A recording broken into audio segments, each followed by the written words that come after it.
updates.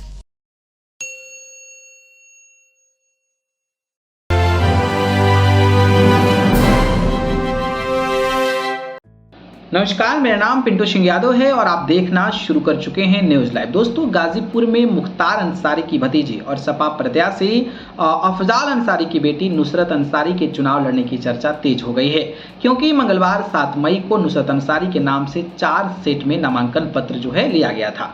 Afzal Ansari के नाम से 4 सेट में नामांकन पत्र लिया गया। 7वें चरण के लिए नामांकन की प्रक्रिया शुरू हुई है और पहले दिन नुसरत अंसारी के नाम से नामांकन पत्र लिया गया था, जिससे नुसरत के चुनाव लड़ने की संभावना बढ़ गई है।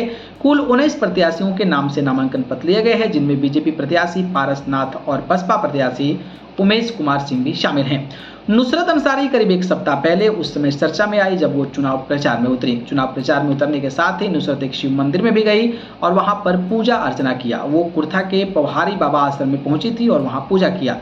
पवहारी बाबा आश्रम जनपद की एक मुख्य धार्मिक स्थल है और वहां स्वामी विवेकानंद करीब 3 महीने तक लगातार रुके थे। कहा जाता है कि उस समय पवहारी बाबा ध्यान में लीन थे और स्वामी विवेकानंद ने उन्हें दर्शन के लिए 3 महीने तक इंतजार किया।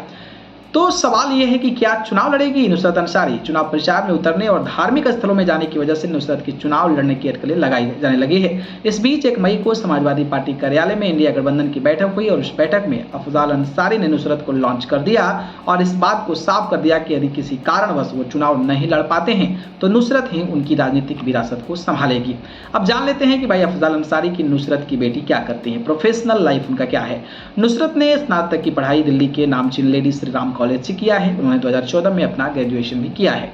उन्होंने Tata institute of social science के रूरल डेवलपमेंट प्लानिंग में पढ़ाई की है। उन्होंने अपना पाठ्यक्रम 2017 में पूरा किया है। पिछले 10 सालों से वो एक दस्तारनगो के तौर पर सक्रिय हैं। इसको लेकर उन्होंने कई संस्थानों और स्कूलों के साथ कार्यशाला भी आयोजित किया है। वहीं एनडीए और अशोक यूनिवर्सिटी के साथ एनएसडी और अशोक यूनिवर्सिटी के साथ जुड़ी हुई हैं। वो सबसे कम उम्र दस्ताना को यानी कि दस्ताना सुनाने वाली बताई जाती हैं। दस्तानगो किस्सा कहानी एक कला है।